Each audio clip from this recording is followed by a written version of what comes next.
Muy buenos días a todos.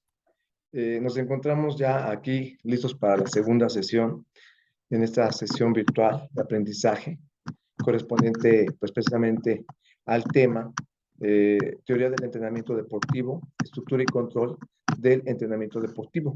Vamos a ver todos estos aspectos que son importantes, relevantes, trascendentales para el tema del entrenamiento deportivo. Son las bases, es algo que va a regir la forma y la metodología en que se va a desempeñar uno como entrenador para llevar a cabo los objetivos de una sesión de entrenamiento y alcanzar los fines que se proponen como específicos dentro de la disciplina en la que estemos participando con nuestros deportistas. Eh, Voy a permitirme compartir entonces la diapositiva correspondiente. Recuerden que todo esto ya está en Classroom, así como lo que serían los materiales de apoyo y la actividad de la quincena. Les sugiero que los vayan revisando con calma, asimismo lo que es el instrumento de evaluación correspondiente. Bueno, voy a compartir pantalla, permítanme.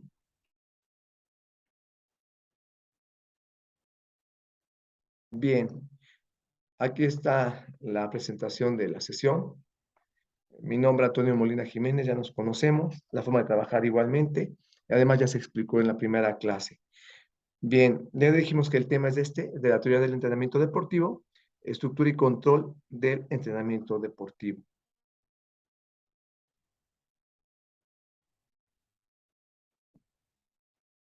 A ver, no avanza.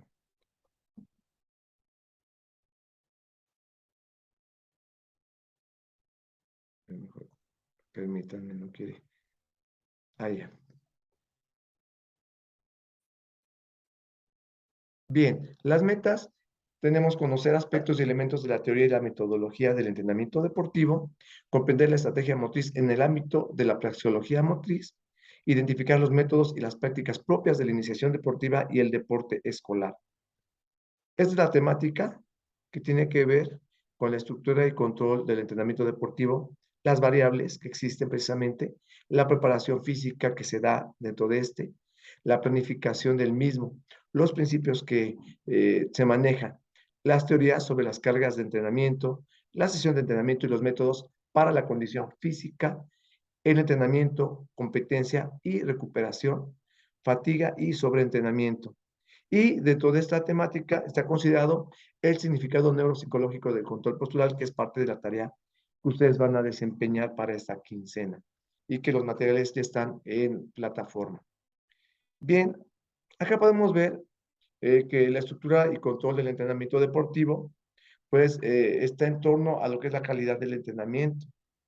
Esto va a permitirnos desarrollar las habilidades del deportista.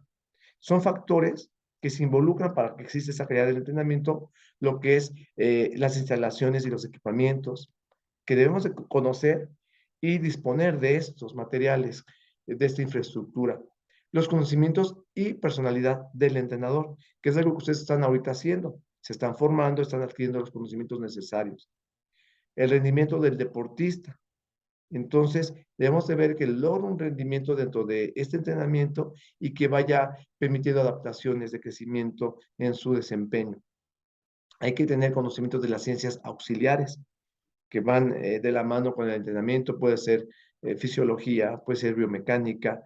Hay muchas ciencias auxiliares que nos permiten orientar mejor una sesión de entrenamiento en general. Las competencias, en qué etapa se encuentra de competencia y los resultados que se vayan obteniendo. Ahora, las habilidades del deportista también repercuten en la calidad porque va a ser lo que nos va a ir marcando los avances del entrenamiento. Y ahí, esas habilidades que vienen por herencia y otras que se van adquiriendo y se desarrollan en base a la motivación. Bien, los objetivos del entrenamiento serían los siguientes. Debemos tener un desarrollo físico multilateral. Recordemos que sí se especializa uno en el deporte, pero hay que buscar que sea armónico, que sea integral este desarrollo físico y que atienda los diferentes segmentos y regiones corporales. Hay que asegurar y elevar el desarrollo físico específico. En ese sentido, sí iría al que se requiere para la disciplina deportiva, para el deporte que va a desempeñar la persona. Hay que dominar y perfeccionar las técnicas del deporte, mejorar y perfeccionar también las estrategias. Esto va de mano, recordemos, con aspectos tácticos. La primera que mencionamos previa a esta, se refiere a la técnica, lo que va en referencia al deporte y a la persona, la forma en que va a desempeñar aspectos específicos del deporte. Pues ya este perfeccionamiento y mejora de la estrategia va a lo que es la táctica, que ya es de conjunto, ya es en base al contexto de la disciplina en el momento de la participación. Hay que educar en cualidades tanto morales como volitivas.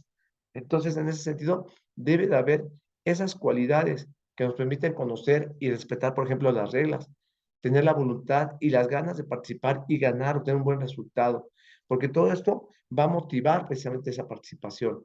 Debe de haber una preparación óptima del grupo, cuando son cuestiones de grupo que participan de forma individual o del equipo, si es que es una cuestión de un concurso donde se participa en equipo.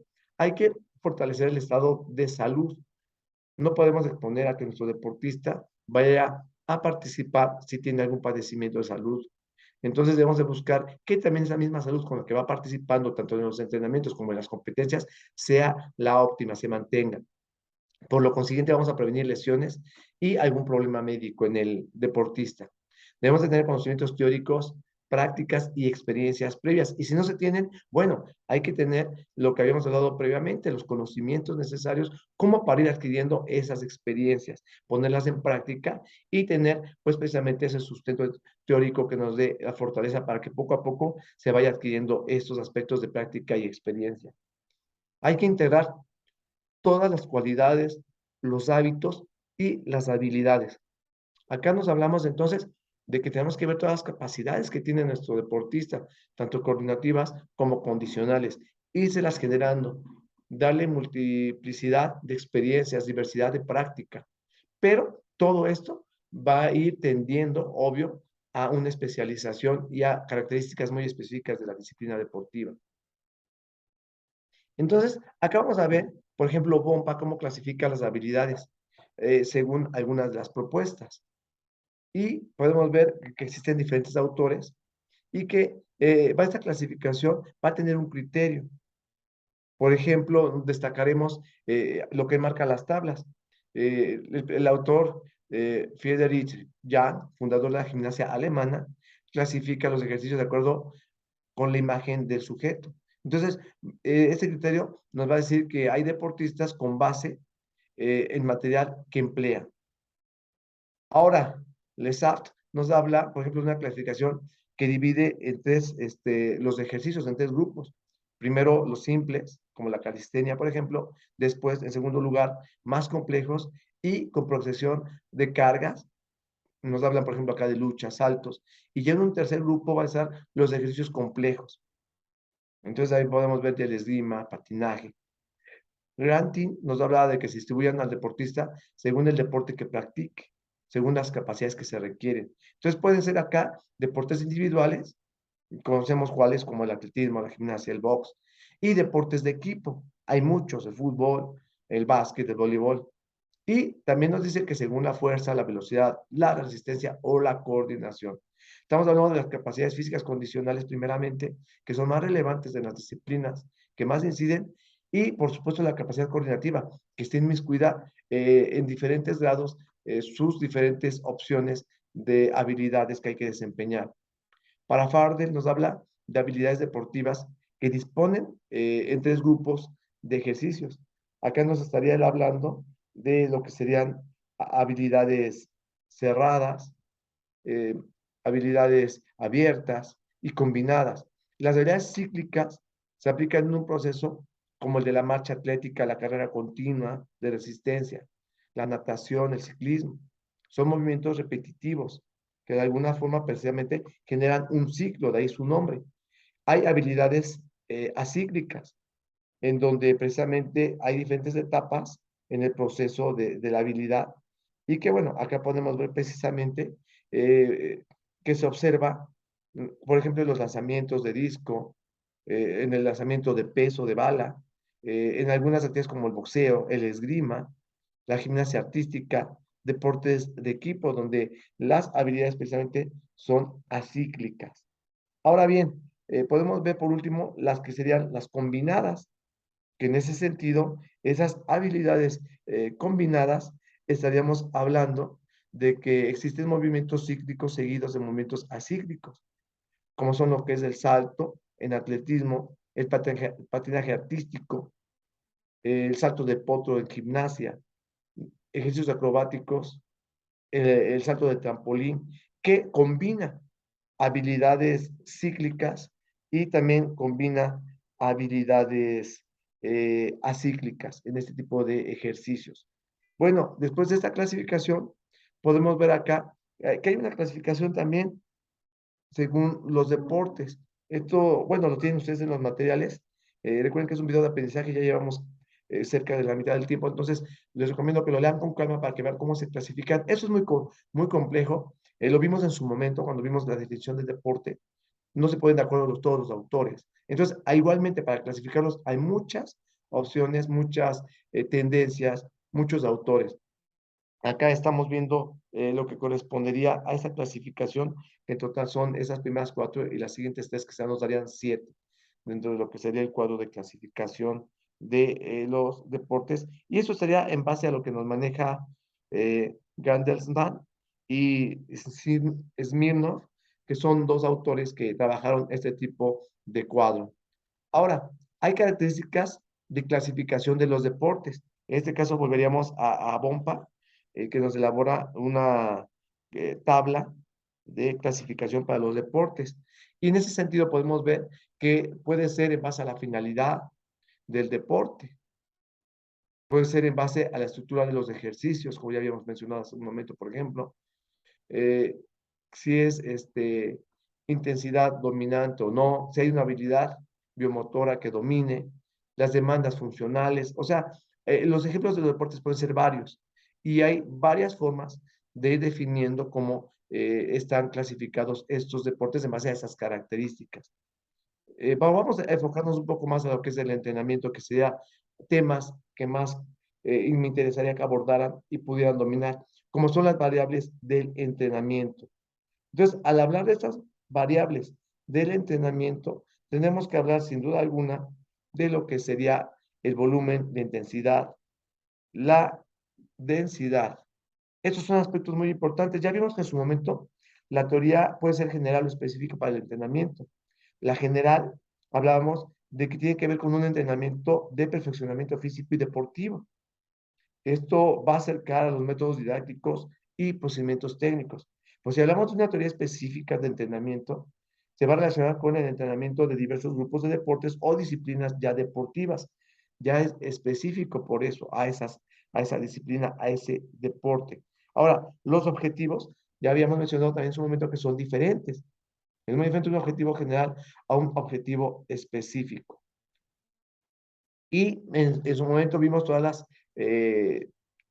los conceptos que se relacionan al entrenamiento. Pero en este caso, como variables propias del entrenamiento, vamos a ver lo que correspondería a esto, volumen, intensidad y densidad. Acá vamos a ver lo que corresponde a volumen.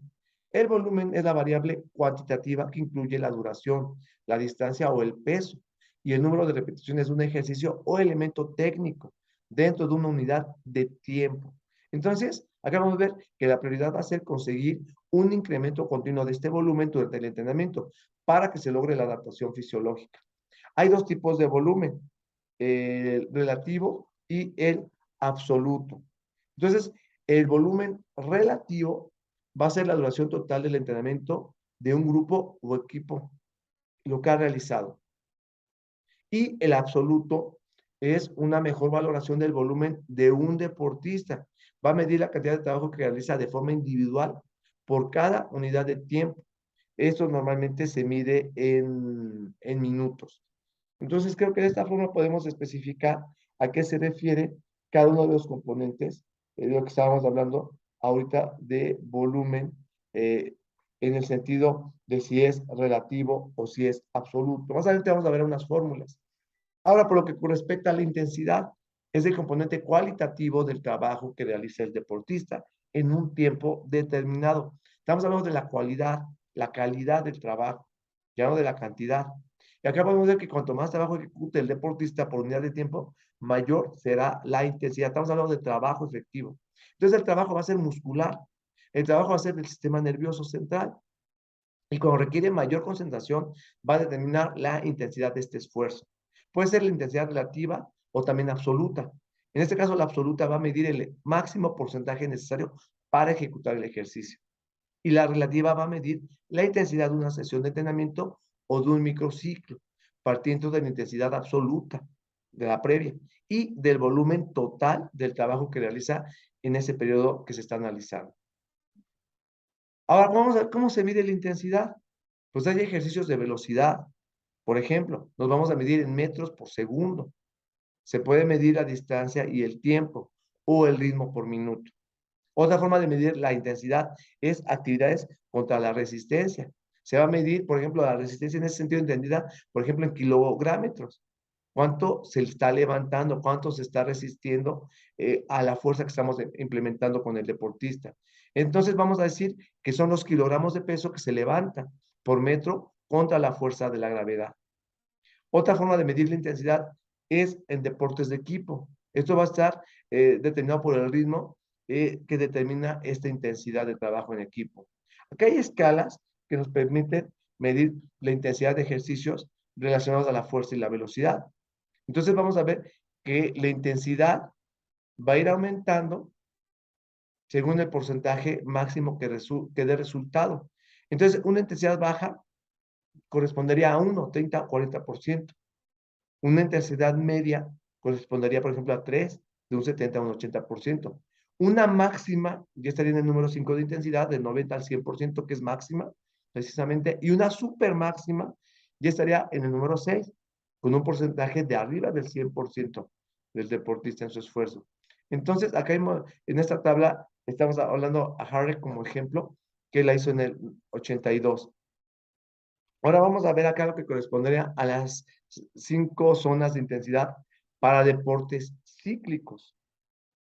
Esta es una tabla diferente, si nos damos cuenta, porque está haciendo alusión solamente a actividades de índole cíclica, lo que ya habíamos mencionado previamente antes. Entonces podemos ver que hay zonas también y podemos ver cómo también va incrementando ese porcentaje en la columna del extremo derecho de la tabla.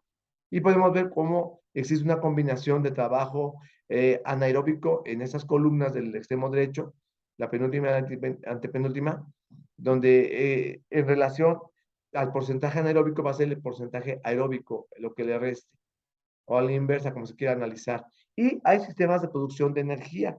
Ya en su momento también vimos lo que son la producción de energía, cómo se van echando a andar en el organismo y cómo en ese sentido esta medición de energía del sistema de producción del que dispone el organismo va a definir si hay límites o niveles de intensidad que lleguen a un límite máximo o a límites bajos. Va a ser más bajo cuando es más trabajo aeróbico y es menor el porcentaje de trabajo anaeróbico.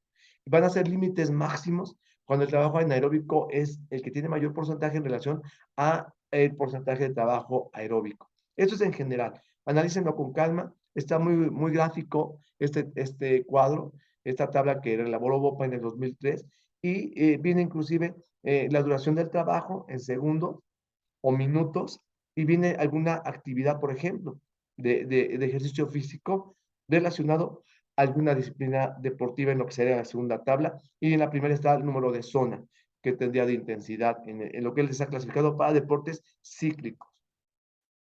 Ahora, esta progresión para aumentar el volumen de intensidad, tenemos que ver que al aumentar la duración de la sesión del entrenamiento va a aumentar el volumen. Igualmente, si aumenta el número de sesiones de entrenamiento por semana, vamos a volumen. El aumento del número de repeticiones, rutinas o elementos técnicos por sesión de entrenamiento aumenta volumen. Y el aumento de la distancia o duración de cada repetición o destreza va sobre volumen. Ahora, lo que iría a intensidad es el aumento de la velocidad que se emplea para recorrer cierta distancia, el aumento del ritmo de ejecución de una habilidad táctica o el aumento del peso en el entrenamiento de la fuerza. Vamos a ver en este sentido aumento en la intensidad. Ahora, también la intensidad aumenta por el número de repeticiones que el deportista realiza con esta misma velocidad. O sea, la misma velocidad, pero más repeticiones. Ahora, hay que reducir el tiempo de pausa entre las repeticiones o la destreza táctica. Entonces, esta reducción de la pausa entre repeticiones o destrezas aumenta la intensidad. También cuando hay un aumento en el número de competencias por fase de entrenamiento, vamos a hablar de aumento en intensidad. Normalmente hay que combinar. Cuando aumenta volumen, disminuye algo de la intensidad. O si aumenta la intensidad, vamos a disminuir un poco el volumen. Se juega con estos elementos que componen precisamente la progresión para aumentar volumen e intensidad. Entonces, acá podemos ver en esta tabla de acuerdo a Bompa, 4 zonas de intensidad basadas en relación a la frecuencia cardíaca, que es una forma también de medir esta intensidad. Entonces, la primera zona va a ser la baja y la cuarta zona es la máxima intensidad. Y podemos ver precisamente cómo se mide la frecuencia cardíaca en pulsaciones por minuto. Cuando excede ya más de 185 pulsaciones por minuto, en condiciones como referencia, y estamos hablando de máxima intensidad en los deportistas. Acá, la intensidad, la densidad, perdón, dentro de las variables vimos ya volumen e intensidad, nos faltaba ver densidad. Vamos a entenderla como lo que representa el número de habilidades o ejercicios que se realizan en un determinado periodo. La densidad está directamente relacionada con el volumen, el tiempo de trabajo y el reposo. Entonces, acá podemos ver precisamente lo que se está mencionando en relación precisamente a este aspecto de la densidad. Entonces podemos ver que la densidad relativa va a estar relacionada con un porcentaje del volumen absoluto. Acá se refiere al trabajo que efectuó el deportista que se compara con el volumen relativo o el volumen total de trabajo por sesión de entrenamiento. Entonces la densidad relativa, que es la número 1, se saca dividiendo el tiempo que se entrenó multiplicado por 100. Entre se va a dividir el tiempo que duró la sesión. El resultado va a representar el porcentaje de trabajo que se realiza en cada sesión de entrenamiento. Entonces, eso está hablando de densidad relativa. Ahora, la densidad eh, eh, absoluta, que sería el número 2, su fórmula es la que estamos viendo aquí, que sería precisamente el resultado de calcular la densidad relativa que nos indica qué tanto de porcentaje de tiempo trabajó verdaderamente el deportista durante la sesión, por eso es absoluta. Entonces, es la proporción que hay entre el trabajo real que ejecuta cada sujeto y el volumen absoluto. En este caso podemos ver que acá precisamente está entre paréntesis volumen absoluto menos lo que es el volumen de intervalos de reposo.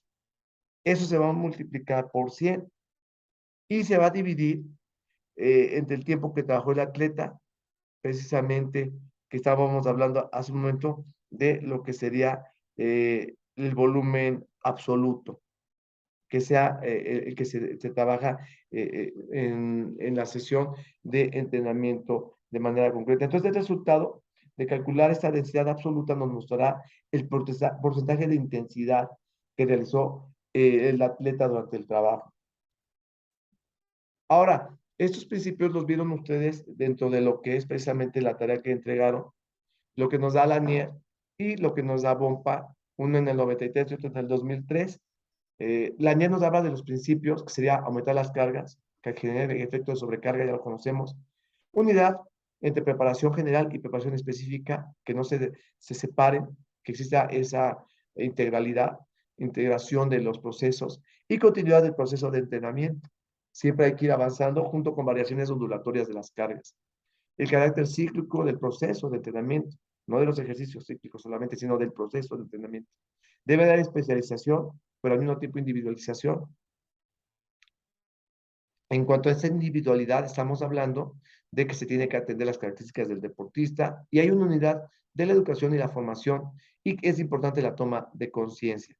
BOPA nos habla también de una participación activa que requiere especialmente esa toma de conciencia y esas cualidades volitivas, un desarrollo multilateral que vamos a lo general, a lo integral y de especialización también. Nos habla también de la misma individualización y de la variedad, que es importante esa variación para que haya una modelación progresiva también de los ejercicios y consiguiente progresión de la carga de trabajo, vinculando lo que es el volumen, la intensidad y la densidad de la carga.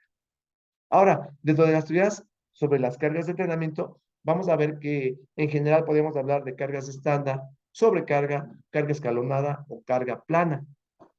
Carga estándar mantiene la misma carga de entrenamiento a lo largo del año. Aplicación de cargas y ejercicios uniformes o similares durante determinada fase de preparación. Es estándar la carga. Una sobrecarga trabaja a la máxima capacidad frente a cargas que vayan siendo cada vez superiores a las que normalmente se enfrentan los deportistas. Por eso se genera esa sobrecarga. Una carga escalonada se adaptan los requerimientos fisiológicos y psicológicos y los progresos del nivel del entrenamiento tienen lugar habitualmente después de una fase de regeneración. Por eso es escalonada.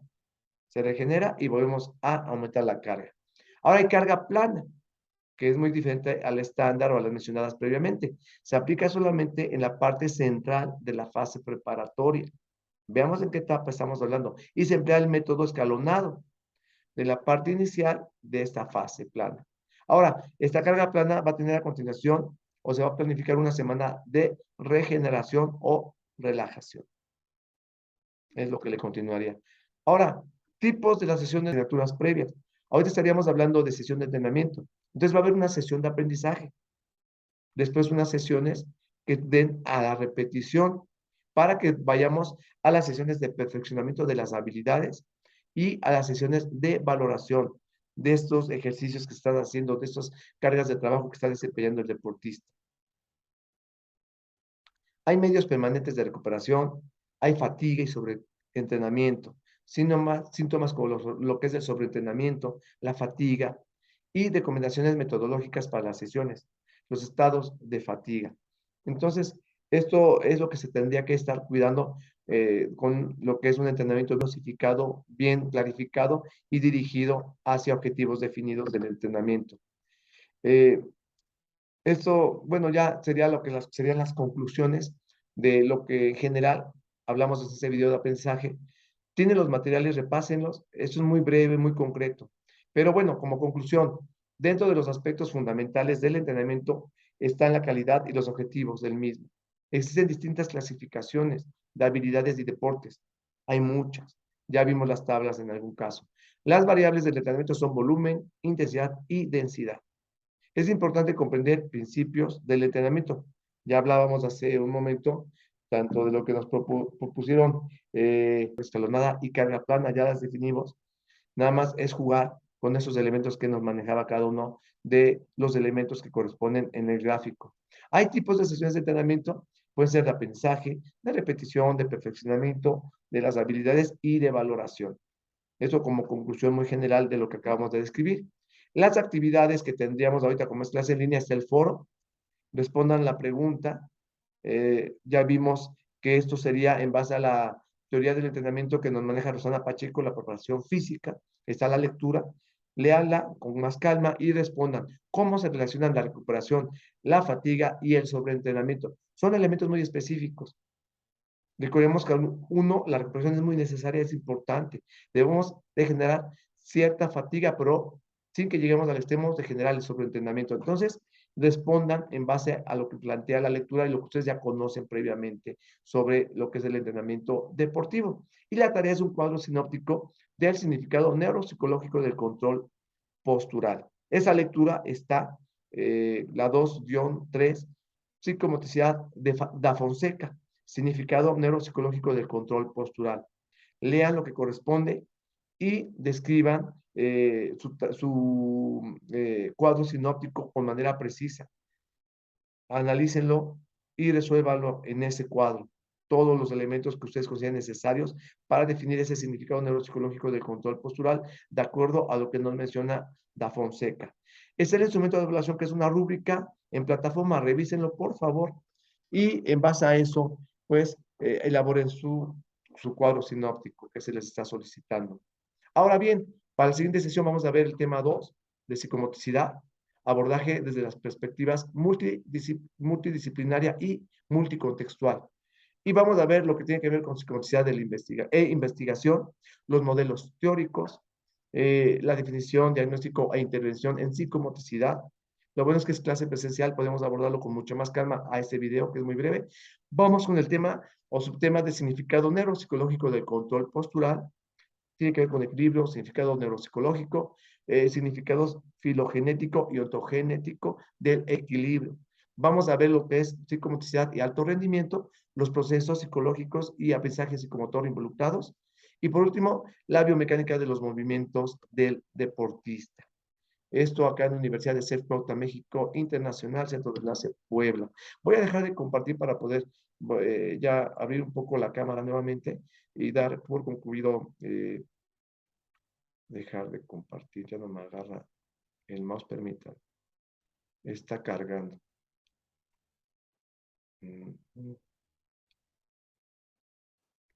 Toda la tecnología saben que a veces yo quisiera poder dejar de... Ah, ya se dejó de compartir las diapositivas. Yo ya abrí la cámara, todavía no abre, ya abrió.